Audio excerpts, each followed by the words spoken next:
A tiny flaw hid beneath the P-51 skin, stealing speed from the Allies' most promising fighter. Pilots felt it, but couldn't name it.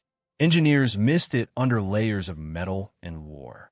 Then one small adjustment unlocked a surge of power no one saw coming, changing the air war forever. January 17th, 1944. Debden Airfield, England.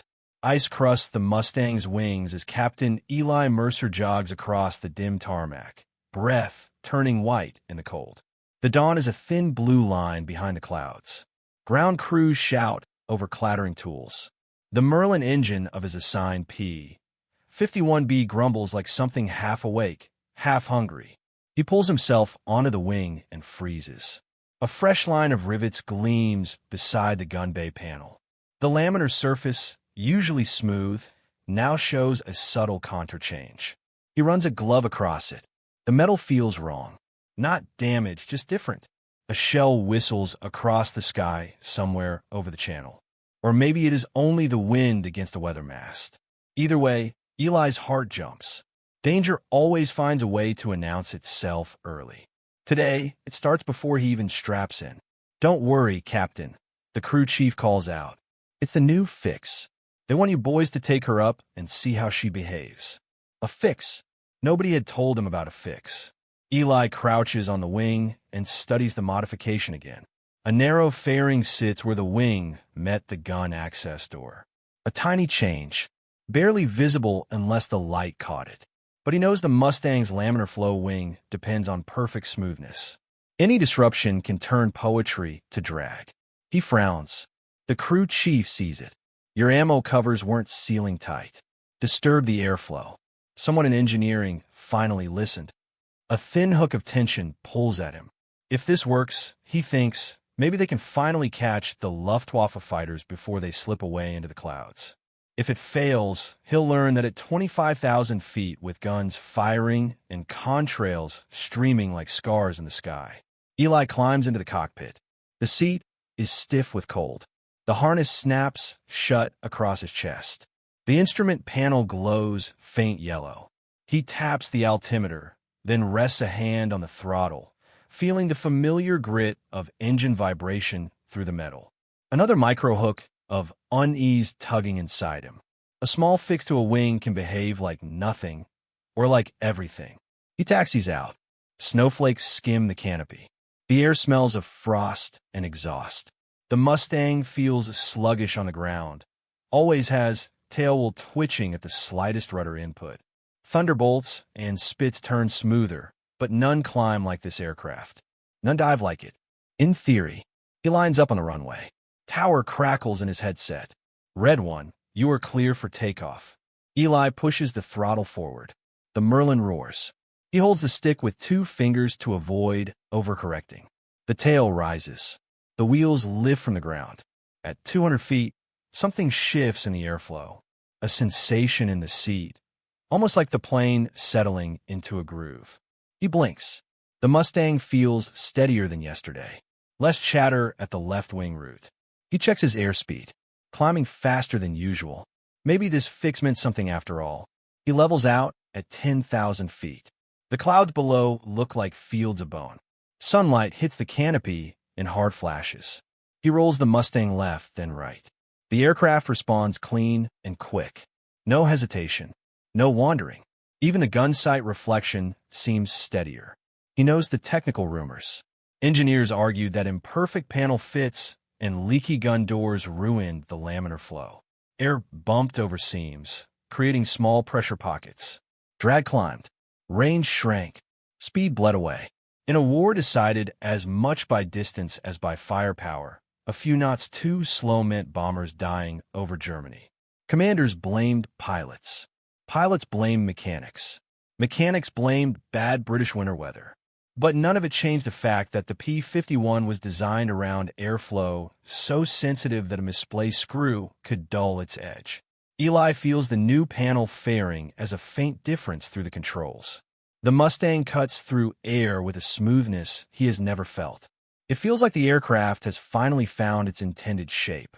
A chime snaps through the headset. "Red 1, climb to Angels 25. We have bandits probing the channel. And there it is. The day's real tension. The Luftwaffe often sent small groups to test escort reactions. Eli knows this can escalate into a full scrap in minutes. He shoves the throttle forward. The Merlin answers with a deep, rising growl. The Mustang leaps into its climb, sharper now that drag is lower. The needle marches upward. His breath quickens with the ascent.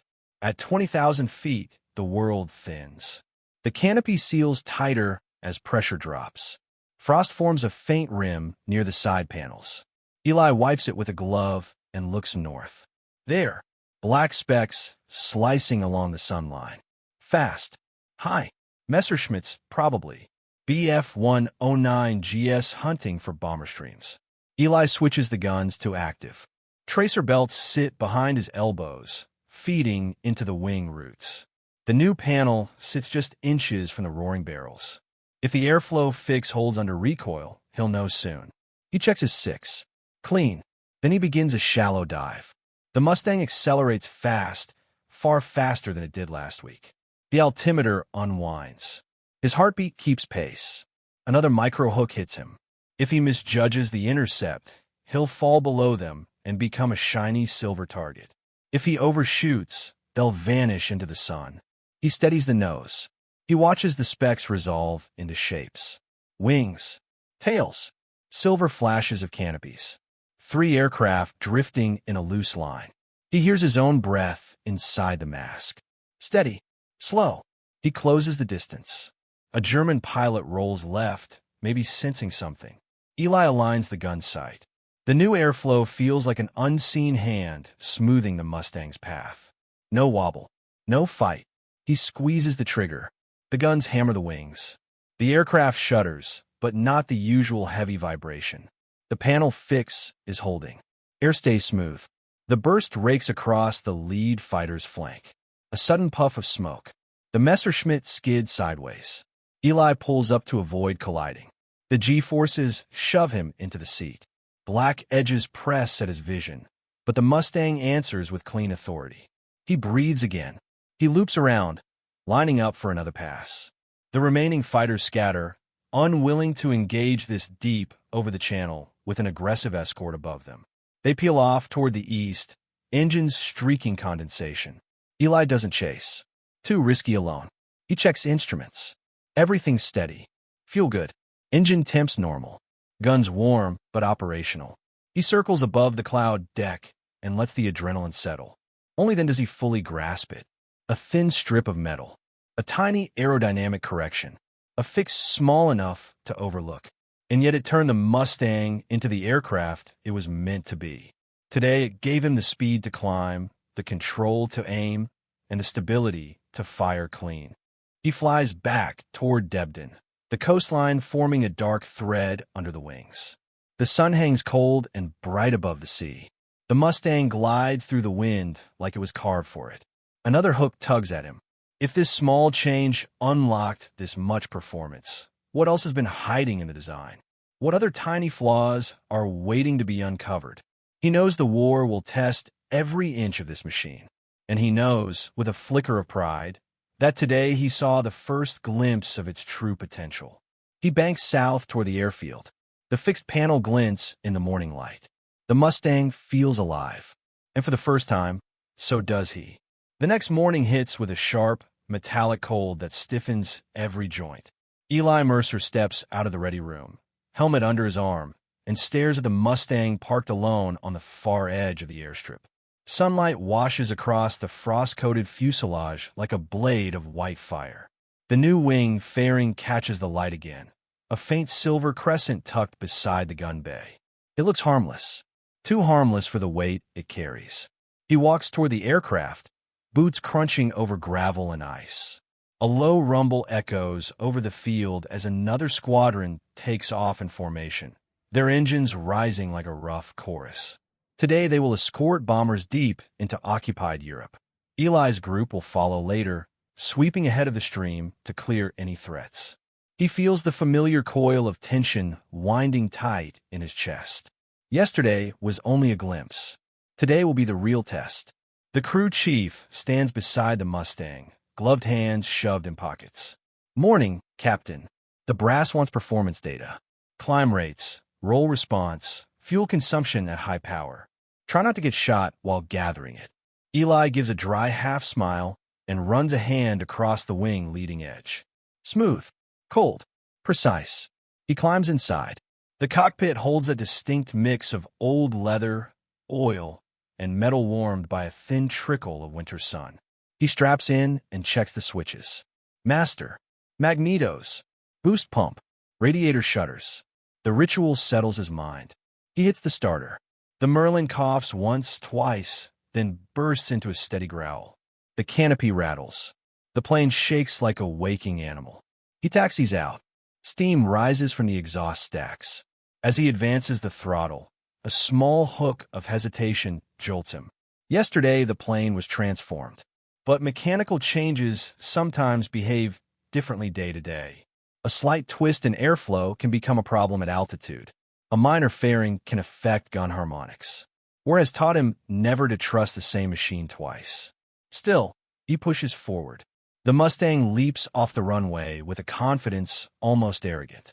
He retracts the gear and climbs through scattered cloud. Frost crystals drift like glitter past the canopy. The air pressure in his mask regulates with soft clicks. At 12,000 feet, he feels it again. That clean, frictionless slip through the wind. The left wing stays quiet, no chatter near the gun door. The plane holds its line, even with slight turbulence brushing past. He keeps climbing. By 25,000 feet, the world looks drained of color. The curvature of the earth grows faint along the horizon. Contrails streak the sky far ahead. Bomber stream, B-17s dragging long white threads behind them, heading east with the slow, unstoppable gravity of purpose. Red 1, maintain position and sweep forward, command says in his headset. Eli banks right. The Mustang responds like thought made metal. He runs the engine at high power for several minutes. Fuel gauges tick down slower than expected. Less drag, less burn. He notes it mentally. Higher thrust efficiency means escorts can reach farther, stay longer, protect better. A tiny aerodynamic tweak could shift the whole arithmetic of the war. 7 minutes in, he spots movement at 10 o'clock. A tight formation dropping fast out of the sun. At first, only dark specks. Then wings. Then shapes. Focke-Wulf 190s. His pulse spikes. The 190 is a brutal machine. Fast, heavy-hitting, capable of slashing attacks that shear through bomber boxes like scissors through paper. Eli angles toward them, careful not to lose altitude too quickly. Diving too steep puts him at risk of overshooting. Diving too shallow makes him a target. The Germans spread out. They're looking for weaknesses in the bomber line. But Eli is already below them, hidden in the thin haze. He watches their shadows ripple across the cloud tops. He pushes the throttle forward. The Mustang surges ahead. No hesitation. No sway. The left wing stays steady under the pressure. The new fairing holds true even as airspeed climbs. He slips behind a trailing 190. The German rolls once, maybe sensing airflow disturbance. Eli edges closer. Every second adds weight to the stakes. Every inch gained is earned by the Mustang's quiet aerodynamic miracle. He squeezes the trigger. The guns erupt with a hard staccato punch. The wing vibrates, but the airflow stays clean. Tracers sweep across the 190's tail. A flash of metal fragments. The enemy jerks sideways. The German pilot tries to dive away. Eli follows. The Mustang stays glued to him. No buffeting, no loss of control. For the first time in months, Eli feels like he has more than skill keeping him alive. He has margin. He has edge. At 18,000 feet, the 190 tries a corkscrew maneuver. Normally, that would force Eli to back off. But the revised airflow lets the Mustang roll sharper. Tighter. He snaps left, then right, keeping the sight aligned. Another burst. The 190 shudders. Smoke trails from its engine. It noses down and vanishes into the clouds. Eli pulls up, breath shaking in his throat. The G-forces press him hard into the seat. His vision narrows, then widens. He He reminds himself to breathe. A second group of 190s cuts through the bomber formation ahead. Eli pushes the throttle again. The Mustang leaps forward like it's been waiting.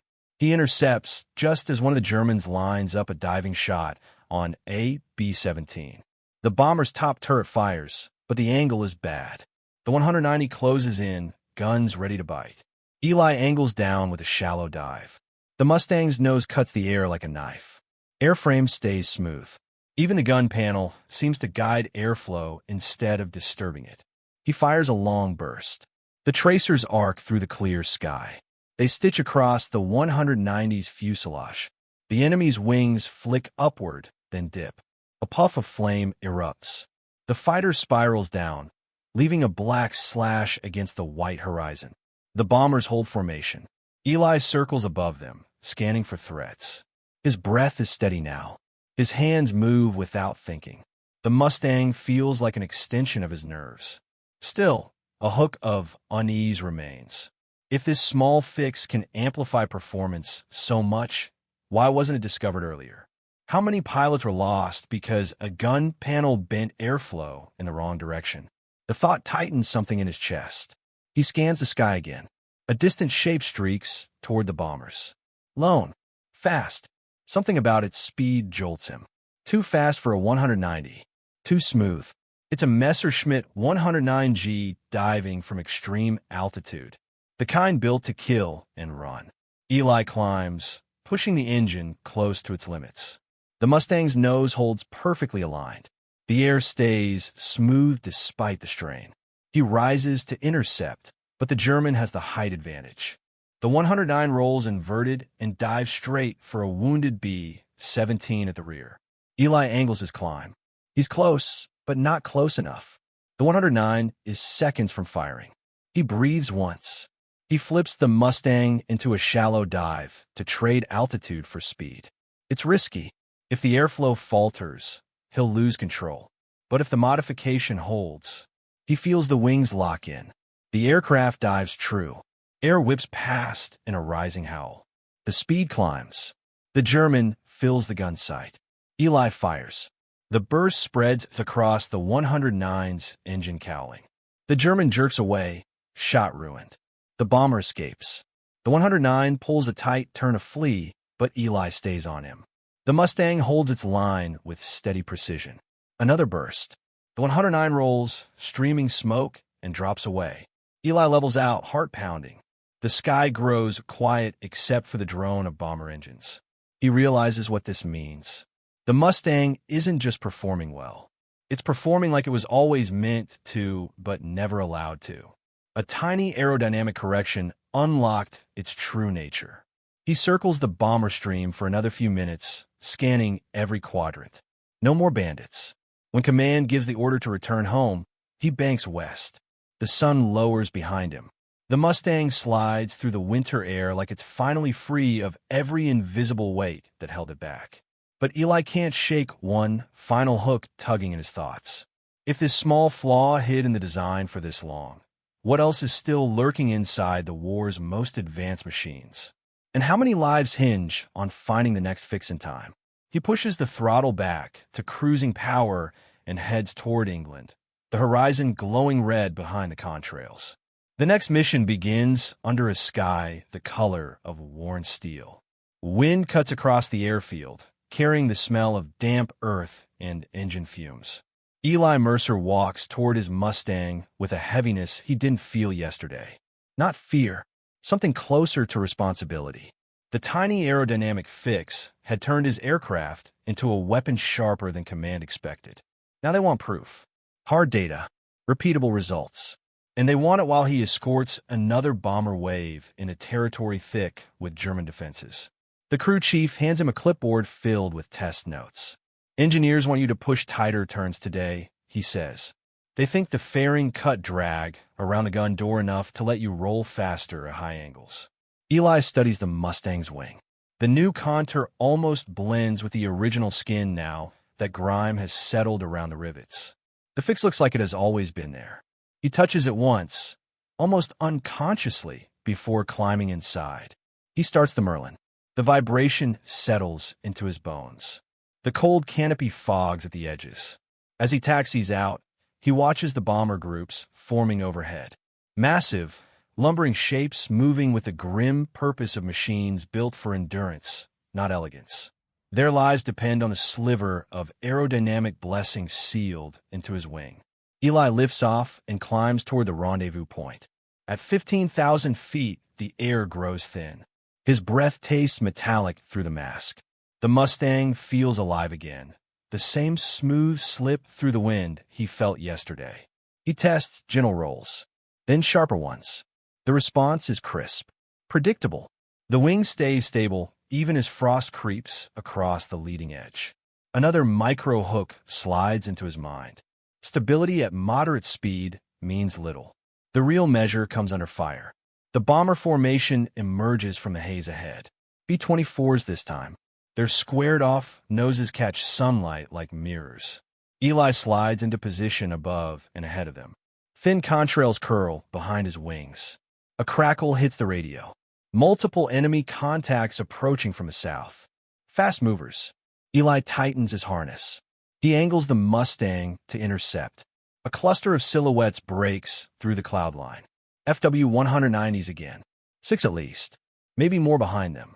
They're flying in a loose, staggered formation. Hunting. The lead German dives toward the B-24 box. Eli dives to cut him off. His Mustang drops like a blade. Airspeed climbs fast. The fairing holds. The wing stays solid. No flutter. No uneven pressure. He fires a short burst to warn the bomber gunners. Tracers streak across the sky. The German rolls sharply and veers away. Eli follows. The 190 pulls into a climbing spiral, trying to shake him. Eli banks hard. This is where the Mustang used to struggle. The guns and ammo packs inside the wing created tiny bulges that warped the laminar flow at high roll rates. The wing would shudder just enough to throw off aim. Pilots learned to work around it, but everyone knew the airframe hid more potential. Now it feels different. Eli rolls left. Smooth, tight, direct. The Mustang follows the German through the spiral like it's reading ahead. He fires. The burst rips across the 190's wing route.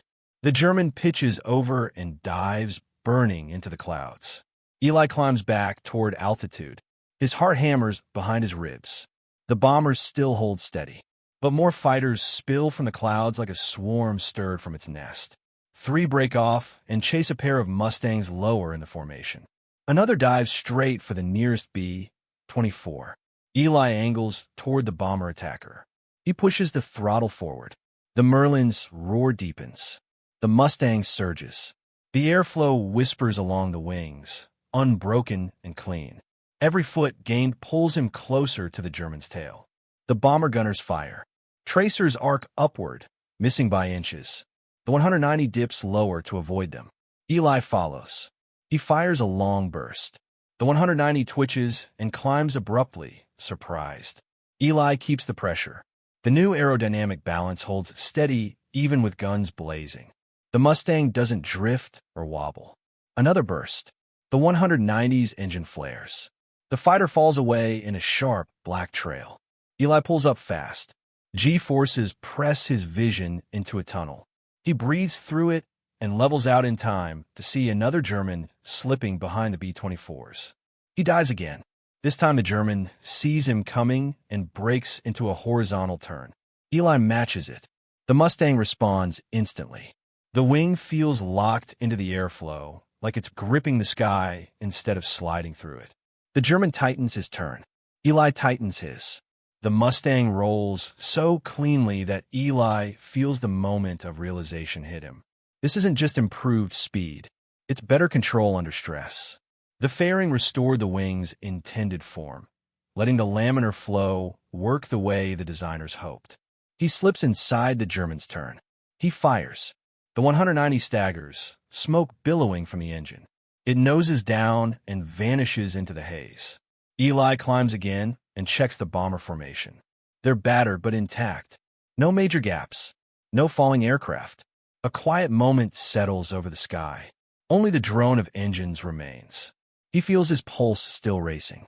The Mustang glides steady, almost serene. Another hook tugs inside him. He has proof now. Clear, undeniable proof that the small aerodynamic adjustment has shifted the balance of combat. But war isn't finished with him. The Luftwaffe will adapt. They always do. He scans the horizon again. The sky looks calm. Too calm. He knows the next threat is already on its way. Eli wakes before sunrise. The barracks are quiet, just the soft creak of old wood shifting in the cold. He sits at the edge of his bunk for a long moment, listening to the distant hum of generators warming the flight line. Today's mission will push deeper than any he's flown. The briefing last night made that painfully clear. Berlin-bound. Heavy fighter presence expected. No illusions. No easy runs home. He walks across the frosted field toward his Mustang. The plane waits under a sheen of pale morning light, the wing fairing, catching a dull glow. It looks almost ordinary now, a small slip of metal on a machine built to tame the sky. And yet the weight of everything that tiny change has altered presses against him. The crew chief stands beside the aircraft with red, wind-bitten cheeks. "Last checks are done," he says. "Whatever they did to that wing, it's holding better than anything I've seen." Eli rests a hand on the cold metal. Let's hope it keeps doing that. He climbs into the cockpit. The seat feels harder than usual. Or maybe it's just the day. He snaps the harness across his chest, checks the controls, and starts the Merlin. The engine rumbles awake, shaking frost loose from the canopy rails. As he taxis out, he joins a line of Mustangs rolling toward the runway. Their exhaust trails drift across the ground like smoke from quiet fires. Above them, the bomber stream begins forming.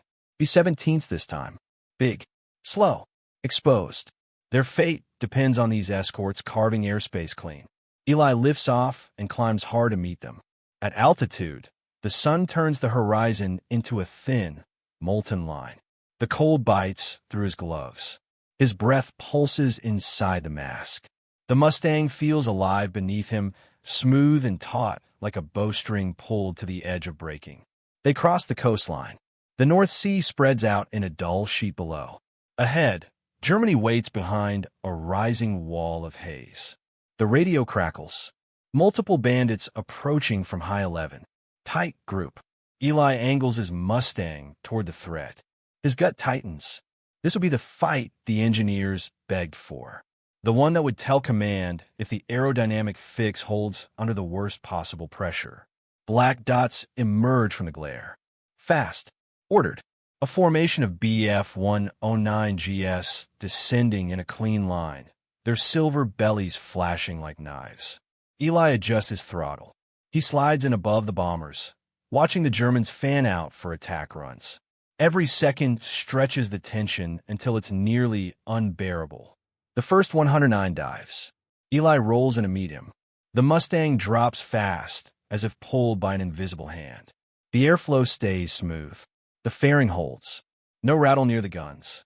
No wandering nose. He draws a straight bead along the German's wings. He fires.